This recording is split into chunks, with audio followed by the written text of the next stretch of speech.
Chapitre 5. Que Monseigneur Bienvenu faisait durer trop longtemps ses soutanes.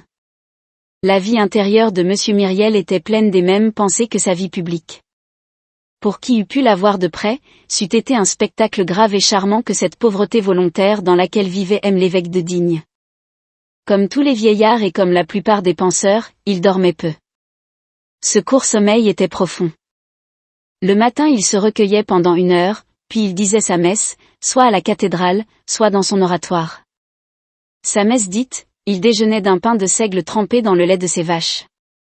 Puis il travaillait. Un évêque est un homme fort occupé, il faut qu'il reçoive tous les jours le secrétaire de l'évêché, qui est d'ordinaire un chanoine, presque tous les jours ses grands vicaires.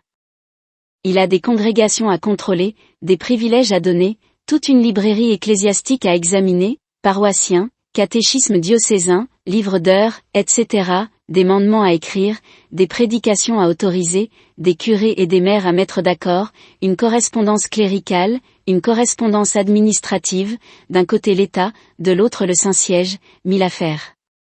Le temps que lui laissaient ces 1000 affaires, ses offices et son bréviaire, il le donnait d'abord aux nécessiteux, aux malades et aux affligés. Le temps que les affligés, les malades et les nécessiteux lui laissaient, il le donnait au travail.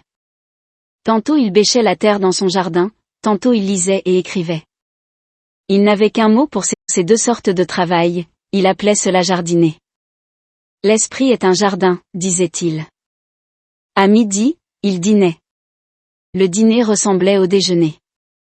Vers 2 heures, quand le temps était beau, il sortait et se promenait à pied dans la campagne ou dans la ville, entrant souvent dans les masures.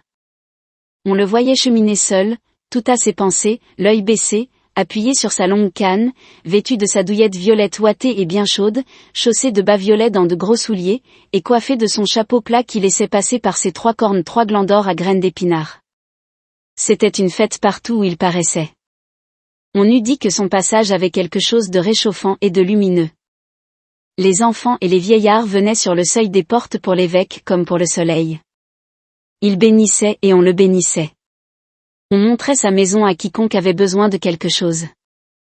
Ça et là, il s'arrêtait, parlait aux petits garçons et aux petites filles et souriait aux mères. Il visitait les pauvres tant qu'il avait de l'argent, quand il n'en avait plus, il visitait les riches. Comme il faisait durer ses soutanes beaucoup de temps, et qu'il ne voulait pas qu'on s'en aperçût, il ne sortait jamais dans la ville autrement qu'avec sa douillette violette. Cela le gênait un peu en été. Le soir à 8h30 il soupait avec sa sœur, Madame Magloire debout derrière eux et les servant à table. Rien de plus frugal que ce repas. Si pourtant l'évêque avait un de ses curés à souper, Madame Magloire en profitait pour servir à Monseigneur quelque excellent poisson des lacs ou quelque fin gibier de la montagne. Tout curé était un prétexte à bon repas, l'évêque se laissait faire. Hors de là, son ordinaire ne se composait guère que de légumes cuits dans l'eau et de soupe à l'huile. Aussi disait-on dans la ville. Quand l'évêque fait pas cher de curé, il fait cher de trappiste. Après son souper, il causait pendant une demi-heure avec mademoiselle Baptistine et madame Magloire, puis il rentrait dans sa chambre et se remettait à écrire, tantôt sur des feuilles volantes, tantôt sur la marge de quelque in-folio. Il était lettré et quelque peu savant. Il a laissé 5 ou 6 manuscrits assez curieux, entre autres une dissertation sur le verset de la Genèse, au commencement l'Esprit de Dieu flottait sur les eaux. Il confronte avec ce verset 3 textes, la version arabe qui dit, les vents de Dieu soufflaient, Flavius Joseph qui dit, un vent d'en haut se précipitait sur la terre, et enfin la paraphrase chaldaïque d'Onclos qui porte, un vent venant de Dieu soufflait sur la face des eaux. Dans une autre dissertation, il examine les œuvres théologiques de Hugo, évêque de Ptolémaïe, arrière-grand-oncle de celui qui écrit ce livre, et il établit qu'il faut attribuer à cet évêque les divers opuscules publiés, au siècle dernier, sous le pseudonyme de Barlécourt. Parfois au milieu d'une lecture, quel que fût le livre qu'il eut entre les mains, il tombait tout à coup dans une méditation profonde, d'où il ne sortait que pour écrire quelques lignes sur les pages mêmes du volume. Ces lignes souvent n'ont aucun rapport avec le livre qui les contient.